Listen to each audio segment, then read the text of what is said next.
To. Tapos, ito yung color niya. Purple. Diba, grabe, ang ganda niya. Ang cute. Ang ganda niya. Wow! Diba? Ang ganda-ganda niya. Mga ka-hearty, nakikita nyo ba? Parang blind eyes yung kabila, no? Tapos ito may color, ito white. Parang blind yung isang mata niya. Anyway, ang cute, no? Hindi ako bumili ng labubo kasi ayoko. Pero ang cute ng mga labubo talaga. Talaga may inganyo kang bumili. Pero syempre, ayoko. So yung mga ganito lang ang gusto ko.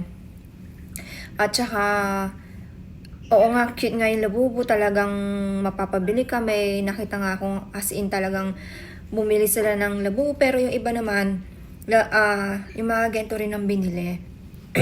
Excuse me. Tapos, kung nakita nyo yung video dyan sa yung labubo, talagang sobrang cute, maganda. Yun nga, 'di ba, cute, nakaka-attract ng mga tao, ng mga customer na bumili ng labubo. Pero ako, okay lang, nakakita lang ako, pero hindi ako, ayoko ng labubo. Ang sarap magbukas ng ng mga ganito kasi excited ka kung ano yung color, kung ano yung gusto mo, tapos yung nakuha mo hindi mo pala gusto. Pero no choice, talagang kukuha ka lang.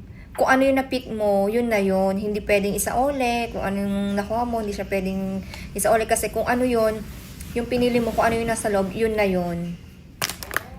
So mga ka-hearty, ipakita ko naman sa inyo kung ano yung kinuha ng aking anak. Sa bunso ko to, diba? Una, ito yung gusto ko. Sabi ko, ito yung gusto ko. Sana ito yung makuha ko. Kaya lang, yung ano ko nakakuha nito. So, yung purple lang nakuha, ayun ang nakuha ko. Pero ang ganda pa rin niya, oh.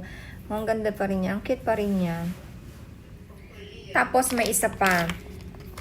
Ang cute nga din ito. Actually, nabuksan na namin to kasi na-i-record ko na to sa aking YouTube.